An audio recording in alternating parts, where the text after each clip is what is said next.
દિવસ પહેલા છાપામાં એવું છપાયું હતું કે પોલીસે જે ડ્રગ્સ પકડ્યું છે એ ડ્રગ્સ પકડ્યા પછી એનો મુદ્દામાલ જે છે એમાંથી 35% મુદ્દામાલ ગાયબ થઈ ગયો છે. એટલે કે અંદાજિત 25-30 હજાર કરોડ રૂપિયાનું ડ્રગ્સ એ ગાયબ થઈ ગયું પોલીસ સ્ટેશનમાંથી. અને પોલીસે જ્યારે તપાસનો કંટ્રોલર સીએજી દ્વારા જ્યારે તપાસ કરવામાં આવી ત્યારે પોલીસે એવો જવાબ આપ્યો કે ઉંદર ખાઈ ગયા છે ડ્રગ્સ. આ છાપામાં લખેલું છે કે 35% પકડાયેલું ડ્રગ્સ ગાયબ થઈ ગયું અને એને ઉંદર ખાઈ ગયા. પછી આજના છાપામાં બીજું આવ્યું છે કે પોલીસે જે અફીણ પકડ્યું હતું, એ અફીણ પોલીસ સ્ટેશનમાં ઓગળી ગયું. આજના છાપામાં જણાવ્યું છે. જ્યારે અફીણ નાશ કરવાનો પ્રશ્ન આવ્યો, અદાલતે હુકમ કર્યો કે પોલીસે જે કાંઈ અફીણ પકડ્યું છે એને અફીણને નાશ કરી દેવામાં આવે. ત્યારે પકડાયું હતું 38 કિલો અને નાશ કરવામાં આવ્યો માત્ર 2 કિલો. એટલે મોટા ભાગનો અફીણ જે છે એ હવામાં ઓગળી ગયું. અને એનાથી એવું બતાવવામાં આવે છે કે પોલીસ સ્ટેશનની અંદર મુદ્દામાલ જે છે એની ચોરી થઈ રહી છે, વેપાર થઈ રહ્યો છે, અથવા કંઈ પણ એવું થઈ રહ્યું છે કે જે શંકાસ્પદ છે. તો એનો અર્થ એ થયો કે પોલીસ સ્ટેશનોમાં હજારો લીટર દારૂ જે પકડાય છે એ દારૂ પણ પોલીસ વેચી નાખતા હશે, અફીણ પણ વેચી નાખે, ડ્રગ્સ વેચી નાખે. એટલે જ્યારે પકડાય 3 લેવલની ચોરી ચાલે છે. એક અફીણ કે દારૂ કે ડ્રગ્સ કે જે કઈ હોય એ પકડાય ત્યારે 100 કિલો હોય તો એને માત્ર 20 કિલો, 30 કિલો, 40 કિલો જ બતાવવાનું કાગળ ઉપર. એટલે પહેલી ચોરી તો આવી રીતે થઈ જાય છે. પછી માનો કે 50 કિલો જ કાગળ ઉપર બતાવ્યું 100 માંથી, તો એ 50 કિલો ડ્રગ્સનો જ્યારે નાશ કરવાનો આવે ત્યારે 50 માંથી 10 જ વધ્યું હોય છે. 40 કિલો ઉંદરો ખાઈ જાય છે અથવા પોલીસ વેચી નાખે છે. અને આ ત્રીજી ચોરી કે આ જ્યારે કેસ થતા હોય છે ત્યારે આરોપીઓને બચાવવા માટે, નવા નામ નહીં ખોલવા માટે, નહીં મારવા માટે, રિમાન્ડ નહીં માંગવા માટે પૈસા માંગવામાં આવે છે. એટલે આ દારૂ, ડ્રગ્સ, અફીણ, ગાંજો આવા પ્રકારના ગંભીર ગુનાઓમાં સતત ચોરી થઈ રહી છે.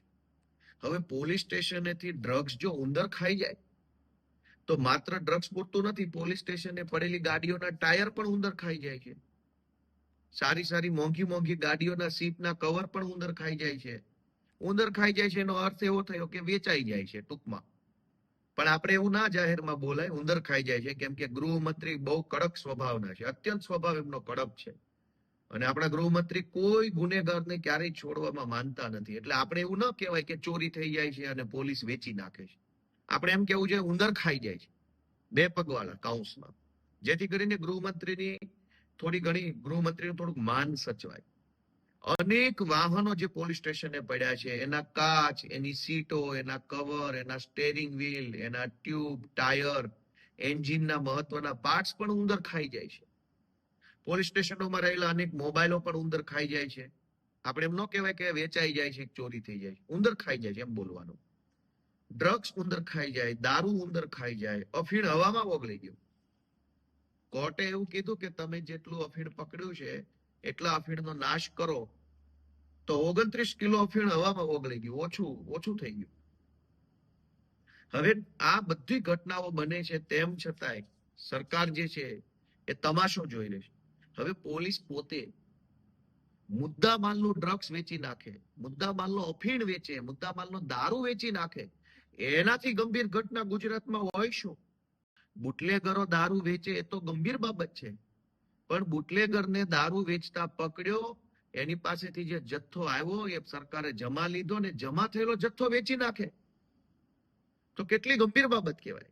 અને કોઈ શરમ નથી. અને જ્યારથી આ ભાઈ ગૃહમંત્રી બન્યા છે, એકદમ હોશિયાર વ્યક્તિત્વ છે ખૂબ, ત્યારથી ગુજરાતની અંદર પોલીસ સ્ટેશનોની અંદર આ ધંધો ચાલુ થયો છે. એટલે ગુજરાતની જનતાને એક જ વિનંતી છે કે જાગૃત બનો. આ ગુજરાત કોઈ ભાજપ વાળાનું નથી, આપણું છે. જો પોલીસ ડ્રગ્સ અને દારૂ ને અફીણના ધંધામાં આવી રીતે સંડોવાયેલ હશે, ઉંદર ખાઈ ગયા 35% ડ્રગ્સ, કેવી રીતે ઉંદર ખાઈ જાય? અને ચલો ઉંદર ખાઈ ગયા, અફીણ હવામાં ઓગળી ગયું, તો આવી બેદરકારી કરનાર અધિકારી સામે સરકારે શું પગલા લીધા? ડ્રગ્સ જેવી સરકારી મુદ્દામાલની મહત્વની વસ્તુ એ સાચવીને મૂકવી જોઈએ, વ્યવસ્થિત પેકિંગ કરવું જોઈએ, એને કમ્પ્લેટ મૂકવું જોઈએ. એટલી સમજણ તો ગાંડા નહીં પડે. તો જે પોલીસ અધિકારીઓએ ડ્રગ્સની સાચવણી વ્યવસ્થિત નથી કરી સરકારી મુદ્દામાલની, એમની સામે સરકારે કેમ પગલા ન લીધા? ઉંદર ખાઈ ગયા છે એવા જવાબથી સંતોષ કેમ માની લીધો? તમે ગોપાલભાઈને કંઈક વસ્તુ સાચવવા આપો અને પાછી લેવા જાઓ ત્યારે ગોપાલભાઈ એવું કહે કે ઉંદર ખાઈ ગયા, તો તમે શું કરો? કે ઉંદર ખાઈ ગયા તો તારે ધ્યાન રાખવાનું હતું ને ભાઈ. ઉંદર ખાઈ જાય એમ થોડું ચાલે. હવે તમે મને 4 વ્હીલર વાપરવા આપો, મહિના પછી હું કહું કે ચારેય ટાયર ઉંદર ખાઈ ગયા છે, તો તમે શું કહો? કે ભાઈ તારે ધ્યાન રાખવાનું, ઉંદર ખાઈ જાય કે સિંહ ખાઈ જાય કે વાઘ ખાઈ જાય. પણ અહીંયા ઊંધો ખેલ છે. પોલીસ અધિકારીઓએ સરકારને એવો જવાબ આપ્યો કે સાહેબ ડ્રગ્સ ઉંદર ખાઈ ગયા છે, અફીણ હવામાં ઓગળી ગયું છે, દારૂ ગાયબ થઈ ગયો છે. તો સરકારે કીધું કે સારું, કઈ વાંધો નહીં ભાઈ, એવું થયું હોય તો હવે શું કરવાનું? તો દોસ્તો, અત્યંત ગંભીર બાબત છે કે ડ્રગ્સ, દારૂ જેવી વસ્તુઓ પોલીસ સ્ટેશનમાંથી વેચાય છે, કાઉન્સમાં ઉંદર ખાઈ જાય છે. એ પ્રત્યે લોકો જાગૃત બને એટલી જ વિનંતી છે. રાજનીતિથી ઉપર ઉઠીને આ વિષયને વિચારો. ભાજપ, કોંગ્રેસ, આમ આદમી પાર્ટી વિષય નથી. વિષય એ છે કે પોલીસ પોતે આવા ધંધા કરશે તો ફરિયાદ ક્યાં જઈને કરશું આપણે? એટલે કોઈ પણ પાર્ટીમાં તમે માનતા હો, જરાક આત્માને જગાડીને એટલું પૂછો પોતાની જાતને કે પોલીસ સ્ટેશનોમાંથી ડ્રગ્સ, અફીણ, દારૂ બધું જ ગાયબ થઈ જાય, એ તો કેટલી વ્યાજબી વાત છે અને કેટલો ચિંતાનો વિષય. અને ગૃહમંત્રી આટલા કડક સ્વભાવના છે, છતાંય આટલો દારૂ ને આટલું ડ્રગ્સ, 35% ડ્રગ્સ ગાયબ થઈ ગયું. જો ગૃહમંત્રી કડક ન હોત તો શું થાત? એ પણ વિચારવાનો પ્રશ્ન છે. જય હિન્દ. નમસ્કાર મિત્રો. આજે